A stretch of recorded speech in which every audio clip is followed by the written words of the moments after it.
Hello. This isn't just your average data literacy video. Well, actually it is. Today we're going to be learning about the most commonly reported statistic, the average.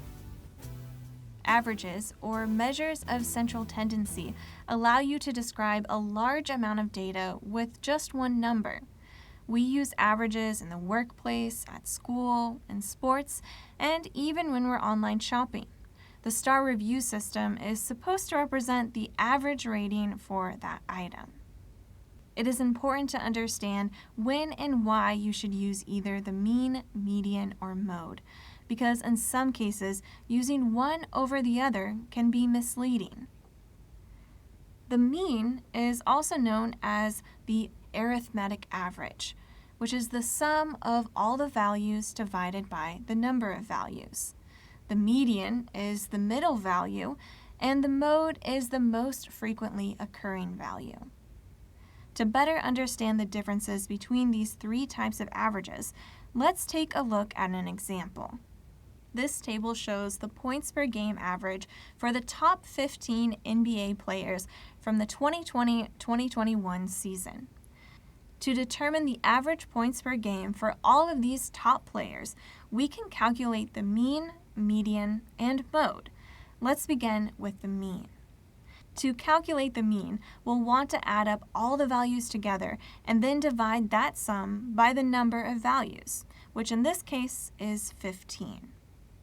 That gives us a mean of 27.53 points per game.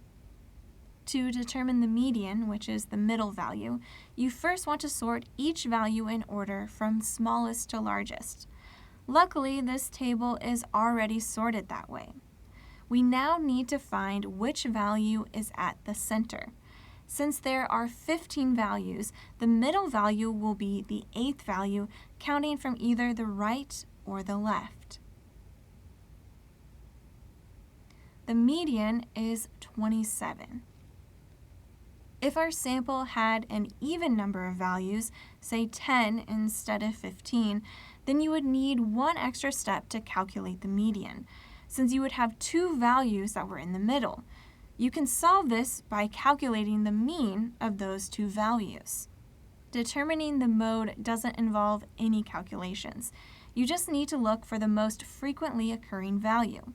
Remember, unlike the mean and median, there can be multiple modes, or no mode at all if none of the values repeat. For this sample, we do have a mode, and it's 26.4 points per game. Now that we've gone over how to calculate the different measures of central tendencies, let's go over when you should use them. The mean can only be calculated for numerical data. You couldn't calculate the mean for a variable measured categorically. For example, if I had surveyed folks about which NBA team was their favorite, the variable would be measured by NBA team names. In that case, I would want to report the mode. If I had happened to do my survey in downtown Atlanta, my mode would most likely be the Atlanta Hawks. Means can also be skewed by extreme values, so means are best to use for normally distributed data, which we'll define in just a moment. The median can be a great alternative to calculating the mean when you have data that isn't normally distributed, or, in other words, is skewed. Let's take a look at what a normal and skew distribution look like. The middle graph is of a normal distribution. A perfectly normal distribution will be symmetrical on each side of the mean. The mean, median, and mode will also all be the same value. Although not always perfectly symmetrical, there are many variables that are relatively normally distributed, such as height or shoe size or SAT scores. The graphs on the right and left indicate a skew distribution. A negatively skewed distribution will have a few low values that skew the distribution towards those smaller values. So the mean will be less than the median and mode. We can see an example of a negatively skewed distribution on the left. A common negatively skewed variable would be age at retirement. Since so few people retire at an early age, and most people retire in older ages. Another example would be a distribution of test scores on a really easy exam where you wouldn't expect that many students to do poorly. So a handful of students who do poorly on the exam would bring that mean towards those lower scores. Positively skewed distributions, as seen on the right distribution, have a few high-value outliers that skew the mean toward those higher values, making the mean greater than the median and the mode. Positively skewed distributions are common when we look at income and wealth data, with super rich folks like Jeff Bezos and Bill Gates skewing the distribution. Another example of a positively skewed distribution would be a really difficult exam. You would expect only a handful of students to get really high scores. Income and wealth data is so often skewed that the story told about data can change drastically depending on if you report the mean or the median. If you take a look at this graph, it shows the change in family income from 2007 to 2010 and 2010 to 2013. When you look at the 2007 to 2010 bars, you can see that both the median and mean family income decreased. But from 2010 to 2013, the mean grew while the median still showed a decline. The mean being larger than the median indicates that this data would be positively skewed, meaning that there are a few families that had their incomes grow, but that is skewing the mean.